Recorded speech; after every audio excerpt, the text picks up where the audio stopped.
background, and when obviously their parents have worked hard, so it's not fair to always कि हम उनको target करते रहे. But yeah I feel there should be more screen test, या फिर हम जो बाहर से आते हैं उनको और मौके डेफिनेटली मिलने चाहिए और मिल रहे हैं. So that is my take on this. क्या आगे हमारे स्टेट की चर्चा हो रही है, मुझे ऐसा लगता है कि अगर हम देखें तो 4 नेपोटिज्म के अगर कोई प्रोडक्ट हैं तो 5 आउटसाइड नहीं है, 5 बाहर के भी. तो ये कहना कि नेपोटिज्म एग्जिस्ट करती है और उसी की वजह से बहुत बड़ा मुद्दा बन गया, बहुत ही गलत है. मुझे लगता है ये ह्यूमन नेचर है. हमें जब तक हम अपनी संपत्ति भी अपने बच्चों के नाम पर करते हैं, क्यों उसके और के साथ में नाम पर कर दीजिए ना. आपके घर में और भी लोग काम करते हैं, उनके बच्चे भी हैं, बड़ा टैलेंटेड भी होंगे, लेकिन हम नहीं करते हैं. ये तो नेपोटिज्म है. आई थिंक ये चर्चा मेरे लिए तो बहुत ही वेस्ट ऑफ टाइम है. आई थिंक हर इंडस्ट्री में it's a part of human being. Imran sir, जय मैम, आप हमारापन के बाद जब यूनाइट कर रहे होते हैं उनके लिए क्या कहना रहेगा, किस तरीके का मेरे इतने सीन्स श्रेया के साथ नहीं है अनफॉर्चुनेटली, लेकिन ये फिर से एक तरह से एक रियूनियन ही है क्योंकि आवारापन बनी थी 2006 में. अनफॉर्चुनेटली किसी वजह से फिर से काम करने का मौका नहीं मिला. बट वो एक ऐसी फिल्म है जो इतनी यादगार है ऑडियंस के लिए.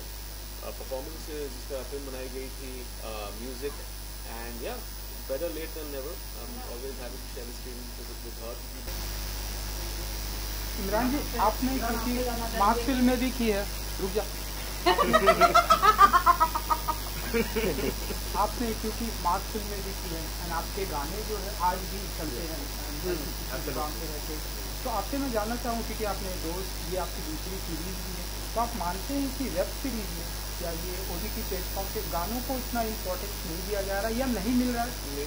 मैं तो चाहता हूँ कि गानों को और भी इम्पोर्टेंस दें. ये परसेप्शन होता है कि गाने सिर्फ थिएट्रिकल बिजनेस या म्यूज़िक वीडियोस तक ही सीमित रहते हैं.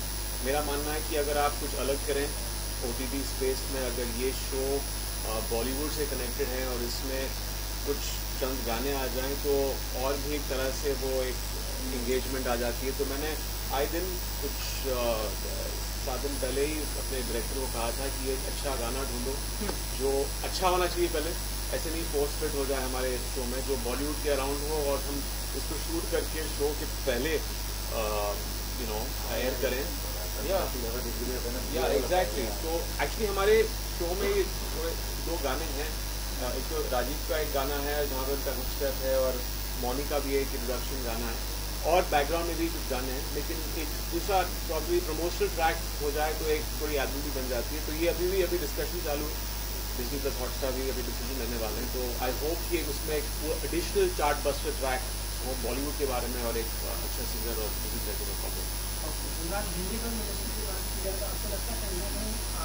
कैरेक्टर जो है टाइपकास्ट किए जाते हैं, कैरेक्टर अगर आपने कर लिया तो उसके बाद आपको वैसे कैरेक्टर मिलने लगते हैं.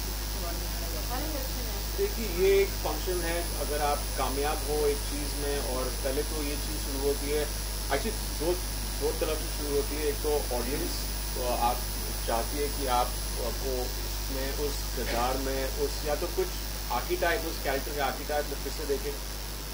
लेकिन उससे ज़्यादा आई थिंक प्रोड्यूसर्स क्या करते हैं कि अगर एक चीज़ उनको दिखता है कि उसमें मुनाफा है, पैसे बन गए हैं, तो उनको लगता है कि ठीक है ये एक सेफ्टी नेट है, ऑडियंस इसको पसंद कर रही है और इसको दोबारा बार बार करते रहो. लेकिन इसमें भी एक थोड़ा सा catch-22 है, क्योंकि मैंने भी देखा है कि मेरे करियर में चीज़ें चल रही थी, लेकिन एक हद तक फिर उसके बाद ऑडियंस को लगता है कि यार प्लीज़ यार थोड़ा सैचुरेशन हो गया है, इसके अलावा कुछ आप हमें दें. तो इसलिए मैंने भी एक तरह से मोल्ड करना बहुत शुरू कर दिया था.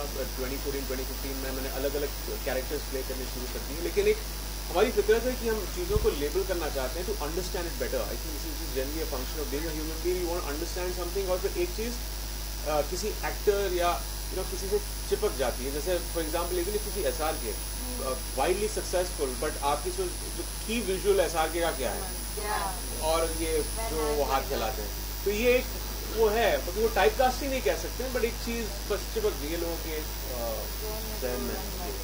इमरान जी, इन रियल लाइफ में इमरान जी अगर रियल लाइफ में प्रोड्यूसर बनने का मौका मिले तो अभी तो मैंने एक बार कोशिश की है. मैं इसके क्रेडिट नहीं लेना चाहूँगा. मैं हैंड्स ऑन प्रोड्यूसर था नहीं, साइलेंट प्रोड्यूसर था. लेकिन मुझ में वो शायद कमर्शियल एक्यूमेन नहीं है, कॉमर्स का, बिजनेस का.